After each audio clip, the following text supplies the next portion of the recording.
జగిత్యాల జిల్లా నుంచి ఇవాళ వార్తలు ఒకసారి పరిశీలిస్తే కేటీఆర్ గారి జన్మదిన వేడుకలు ఘనంగా కొనసాగాయి. జగిత్యాల జిల్లా ఆధ్వర్యంలో ఇటు ఎమ్మెల్సీ ఎల్రమణ గారి నేతృత్వంలో ఇవాళ వాల్మీకి ఆవాసంలో అనాథ పిల్లలకు మధ్యాహ్న భోజనం వితరణ చేశారు. అనంతరము ఆ విద్యార్థులకు అనాథ విద్యార్థులకు సంబంధించి సాయంత్రము స్నాక్స్ను కూడా ఈ సందర్భంగా అందజేశారు.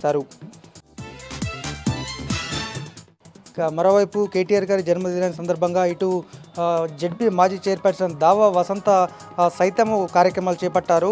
మాతా శిశు కేంద్రంలో గర్భిణీలకు సంబంధించి వారికి బాలింతలకు వారికి ఫ్రూట్స్ కూడా పంపిణీ చేశారు. అంతకుముందు తెలంగాణ జగిత్యాల జిల్లా బీఆర్ఎస్ పార్టీ కార్యాలయంలో మొక్కలు నాటి బీఆర్ఎస్ శ్రేణులతో కలిపి కేక్ కట్ చేశారు. బీఆర్ఎస్ శ్రేణులు చెప్పారు. మరొక ప్రధాన వార్త, జగిత్యాల జిల్లా కేంద్రంలో డెకాయిట్ కేసును ఛేదించారు.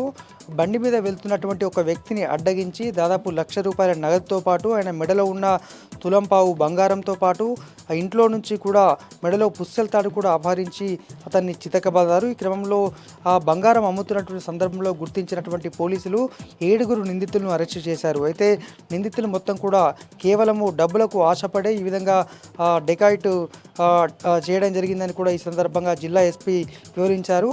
ఇటువంటి సందర్భంలో ఆపద ఉన్నప్పుడు ఖచ్చితంగా డయల్ 100కి ఫోన్ చేస్తే తక్షణమే పోలీసులు స్పందిస్తారని ఈ సందర్భంగా ఎస్పీ చెప్పడం జరిగింది.